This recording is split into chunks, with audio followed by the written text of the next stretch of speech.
Hello भक्तों, राधे राधे, जय श्री श्याम। आज मैं आप लोगों के लिए एक बांके बिहारी जी की बहुत ही सुंदर कहानी लेके आई हूँ, जिसका प्रेरक है जब प्रभु को बाल सफेद करने पड़े। तो आइए जानते हैं हम इस कहानी में कि किस कारण से प्रभु को अपने बाल सफेद करने पड़े। और इस कहानी में बहुत ही सुंदर भाव है और आप लोगों से उम्मीद है कि आप इसको जरूर सुनेंगे और सुनकर आप लोगों को बहुत आनंद आएगा। तो चलिए चलते हैं अपनी इस छोटी सी कहानी की तरफ।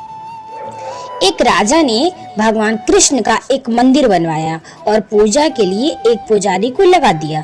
पुजारी बड़े भाव से बिहारी जी की सेवा करने लगे। भगवान की पूजा अर्चना और सेवा टहल करते पुजारी की उम्र बीत गई। राजा रोज एक फूलों की माला सेवक के हाथ से भेजा करता था। पुजारी वह माला बिहारी जी को पहना देते थे। जब राजा दर्शन करने आता तो पुजारी वह माला बिहारी जी के गले से उतारकर राजा को पहना देते थे। यह रोज का नियम था। एक दिन राजा किसी वजह से मंदिर नहीं जा सका। उसने एक सेवक से कहा, माला लेकर मंदिर जाओ। पुजारी से कहना, आज मैं नहीं आ पाऊंगा। सेवक ने जाकर माला पुजारी को दे दी और बता दिया कि आज महाराज का इंतजार ना करें। सेवक वापस आ गया। पुजारी ने माला बिहारी जी को पहना दी। फिर उन्हें विचार आया कि आज तक मैं अपने बिहारी जी की चढ़ी माला राजा को ही पहना रहा। कभी ये सौभाग्य मुझे नहीं मिला। जीवन का कोई भरोसा नहीं, कब रूठ जाए। आज मेरे प्रभु ने मुझ पर बड़ी कृपा की है। राजा आज आएंगे नहीं तो क्यों ना माला मैं पहन लूं। यह सोचकर पुजारी ने बिहारी जी के गले से माला उतारकर स्वयं पहन ली। इतने में सेवक आया और उसने बताया कि राजा की सवारी बस मंदिर में पहुंचने ही वाली है। यह सुनकर पुजारी कांप गए। उन्होंने सोचा, अगर राजा ने माला मेरे गले में देख ली तो मुझ पर क्रोधित होंगे। इस भय से उन्होंने अपने गले से माला उतारकर बिहारी जी को फिर से पहना दी। जैसे ही राजा दर्शन को आया तो पुजारी ने नियमानुसार फिर से वह माला उतारकर राजा के गले में पहना दी।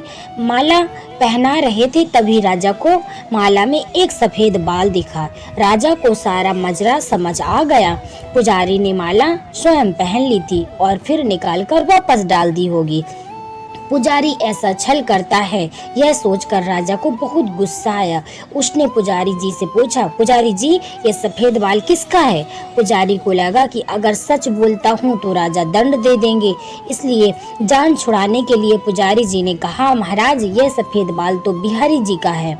अब तो राजा गुस्से से आग बबूला हो गया कि ये पुजारी झूठ पर झूठ बोले जा रहा है। भला बिहारी जी के बाल भी कहीं सफेद होते हैं? राजा ने कहा, पुजारी अगर ये सफेद बाल बिहारी जी का है तो सुबह श्रृंगार के समय मैं आऊंगा और देखूंगा कि बिहारी जी के बाल सफेद हैं या काले हैं। अगर बिहारी जी के बाल काले निकले तो आपको फांसी हो जाएगी। राजा हुक्म सुनाकर चला गया। अब पुजारी रोकर बिहारी जी से विनती करने लगे, प्रभु मैं जानता हूँ आपके सम्मुख मैंने झूठ बोलने का अपराध किया। अपने गले में डाली माला पुनः आपको पहना दी। आपकी सेवा करते करते वृद्ध हो गया। यह लालसा ही रही कि कभी आपको चढ़ी माला पहनने का सौभाग्य मिले। इसी लोभ में यह सब अपराध हुआ।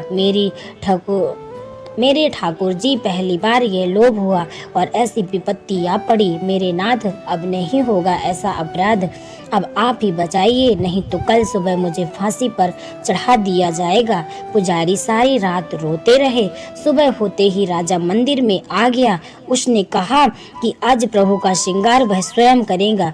इतना कहकर राजा ने जैसे ही मुकुट हटाया तो हैरान रह गया। बिहारी जी के सारे बाल सफेद थे। राजा को लगा पुजारी जी ने जान बचाने के लिए बिहारी जी के बाल रंग दिए हैं। गुस्से से तमतमाते हुए उसने बाल की जांच करनी चाहिए, बाल असली है या नकली।